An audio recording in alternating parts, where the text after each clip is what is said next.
And this is Solar Powered KRUU FM, broadcasting from the Cultural District in Fairfield, Iowa, home of the first and only solar-powered radio station in the Midwest, thanks to this beautiful community that designed, donated, and delivered the whole dang thing. A little help from the Jefferson County Foundation.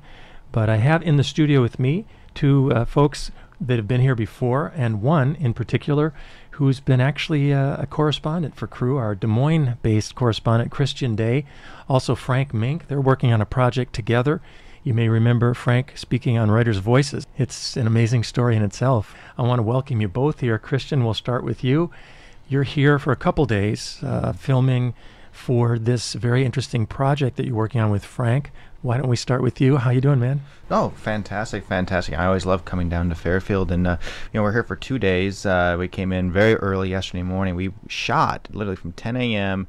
to almost 5 or 6. I mean, just straight shooting one after another. Had a brief lunch break over at Revelations, which was awesome. First time ever going there. But it's been fantastic. I love coming to Fairfield. Ever since I came here in 2010 and worked with Francis Ticky on his campaign commercial, it's always a joy. That was a pretty cool project. Yeah, I was brought in at the last minute. Jeff Boothby, back when he was still working with David Lynch Foundation, he was our camera guy. He and I co-directed it. I was literally brought in the week before, and I wrote the script and storyboarded it on a napkin outside the Des Moines Social Club. And I remember they kept talking about Big Ag and Monsanto and all this, and I said, stop.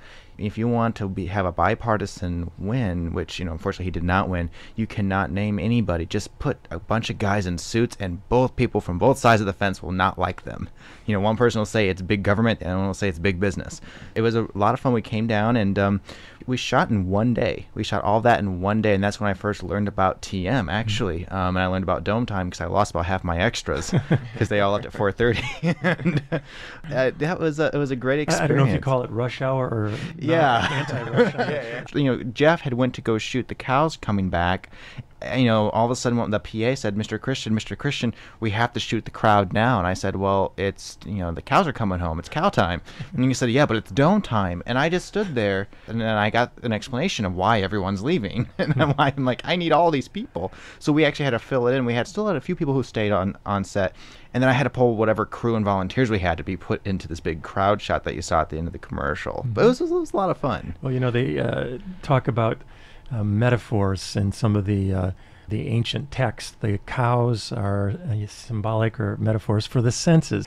So that was your first exposure here. Yeah. And then how did it hook up with Frank? And then we'll bring Frank into the conversation. Frank and I, we worked on a film together a couple years ago called Vessel. It was a horror picture, and Frank, he had just had the experience of working with some of the big films when we had the big film boom because of the tax credits. I was shooting a very small budget picture, and Frank came on as an actor, and we kind of just been friends ever since, and kept in touch over the last couple of years. And then, I guess Frank could actually probably take it from here as far as like what was going on, because he was working with AMC at the time. Cool. Well, I'll just say, the boom time for Iowa became a bust time with some of the funny accounting stuff, which is sort of too bad, because it's one of those things you reflect how industries get hurt by people taking advantage of them. It's not the industry taking advantage, it's some criminal. Yeah. And I don't know how those sometimes lead to the whole kind of program being shut down. But Frank, good to see you again, man. So Thanks. Fill us in a little bit. I was working on this television program for AMC, which we later on got cut in our last week. I mean, we made it through all the tiers of their network, and we were about to be signed, and they had like a week left to sign us. Either sign us or let us go, and they decided to let us go. And the show was really cool. We did interventions on people that were getting in the hate groups, and we were knocking them out. I mean, we did great shows, but AMC said no, and so I had kind of this summer off that I thought I was going to be super busy this summer. So I was talking to Kristian about how my spirituality in general has just been tested lately. Always, even when I was in the hate groups, I was always kind of a Christian. Even the hate groups that I was part of taught how to hate through the Bible. Remind folks about your association with the hate groups, just so they understand. Yeah, when I was about 13 to 14, I joined in with the neo-Nazi groups, and then later on more into the Christian identity Aryan Nation groups. So I was a member of the hate movement, I guess you would say, for about 6 years. So until I got out when I was about 19 and changed my life and started to work against the hate movement for the last now almost 20 years. So because I got out in 1995. And you spent some time behind bars as well, right? Yeah, a couple times. Yeah, I was not a good human being. I was not a good person for humanity, and so the courts recognized that, and people recognized that. So any chance they could, they would put a person like me away. Rightfully so. I was either homicidal or suicidal in my brain every day, and I had no way of fixing that. So I got out of the movement and have been working against it now for years. What me and Kristian were talking about one day is I said, I always consider myself a Christian, and I'm starting to hear some of the stuff on the Christian right that is so sounding familiar to what I used to be preaching, but now they kind of watered it down a little bit, where it's now just they preaching against the gays. And I said, it just bothers me, and I said, I really want to learn more about other spiritualities. And I said, what a great place that we live in is Iowa, with Fairfield being that this is very diverse, and I take it as a spiritual place. And then you have Mother Mosque, which is the first ever mosque built in all of North America, is built in Iowa. I covered that I was writing for the Iowa Source, and it was really interesting to learn that's up in Cedar Rapids, right? Yep. Yeah. And then you just have like the big Hindu temple in Madron. You just have so many great places that I said we should travel around and let's go visit these places and let's go talk to them about their feelings on these same issues. And so that's how this project got started. Well, that is, we're right up the alley of many folks here. I think it's an important alley to be up in general because it's not just the partisan politics. We've seen, you're kind of highlighting the partisan religion aspects as well, and even demonizing. We just see in Tennessee where this mosque is built and not being allowed to, I guess a lawsuit saying Islam is not a real religion and so forth. And boy, you want to see a World Wrestling Federation thing. Let's have a show where which religion is real and which sect of which religion is real. That's a whole other issue, but this is an important topic. Where are you at with it in terms of the project? We've done quite a few interviews. This week obviously was really great being here in Fairfield. I mean, we just have really got some great interviews, some people that put it in such a perspective that, no matter what text you want to believe in, it's our job to be a good human being. But we also have done stuff about the Quakers and the Friends House in Des Moines. We didn't even know until we started doing this movie that they got bombed in 1975. It is a real journey because we're unraveling and hearing new things and learning new things about, like we didn't even know about Mother Mosque until we started delving into this. And everyone's like, it's the first mosque ever built in North America. And we're like, get out of here. So it's been real unique. Yeah, I mean, honestly, we only have about 6 to 8 hours worth of footage, which is actually on a smaller end. Templeton Rye was 38 hours when it was done. And tell us about that one. That's another project you worked on. Yeah, Templeton Rye, I did the story of the Western Iowa whiskey cookers and released it into 40-some theaters across the state and in Illinois and Wisconsin, and was able to develop my own network of theaters that pick up my films now. And also I'm also distributing other films, specifically Iowa-made films. Joe Clark up in Iowa City did Kung Fu Graffiti, and Frank was just in his third picture, The Formula, that I think is still filming right now. But Joe Clark's an amazing director, and he did this kids film that was inspired by the 1960s Kung Fu movies, and I'm releasing that for him into all these theaters. So that's kind of where we're at with my business. But I picked up on some of these things when I was traveling for this project. We were up in El Kader, and El Kader is named after the George Washington of Algeria. I mean, a Muslim. And there's a small town in Iowa named after a Muslim, and that was absolutely amazing. We're going to be going there. Just from traveling and hearing these stories, I spent some time up in outside of Dubuque at the Trappist monks. I spent a weekend with them, and that was just because they invited me. So, I mean, some of the stuff I've been picking up just from doing all the traveling around. I love that area. Dubuque is that's the first city in Iowa. That is such an amazing place. The mayor, we did the Dream Green series last year, and just Roy Buell, an amazing human being. But that Trappist, that whole area is special. But I love that you're doing this, and I also really get a kick out of.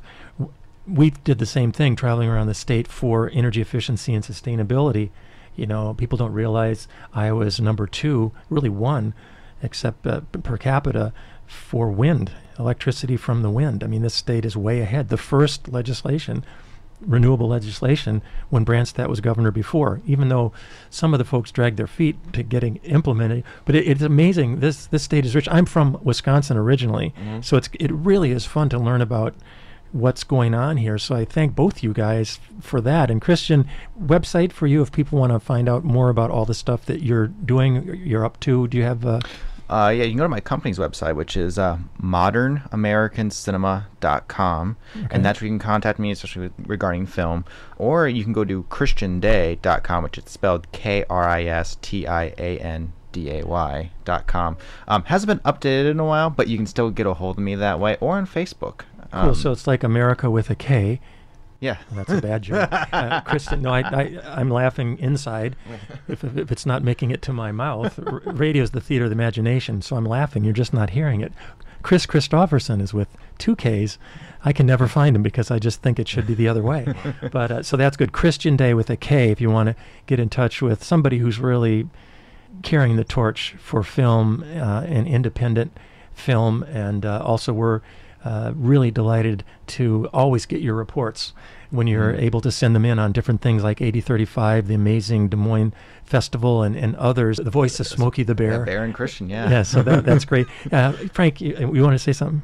I was going to say that one of the other things I really, because I'm an East Coast guy who moved to Iowa, and I got to tell you that learn that like Iowa was on the forefront of eliminating slavery and taking in slaves, women's rights to vote. Like Iowa was just, it always had been on the forefront of being progressive, and not trying to just say that politically, but really being progressive. Well, and also conservative, and I don't mean that politically either. I mean, I love that they want to conserve.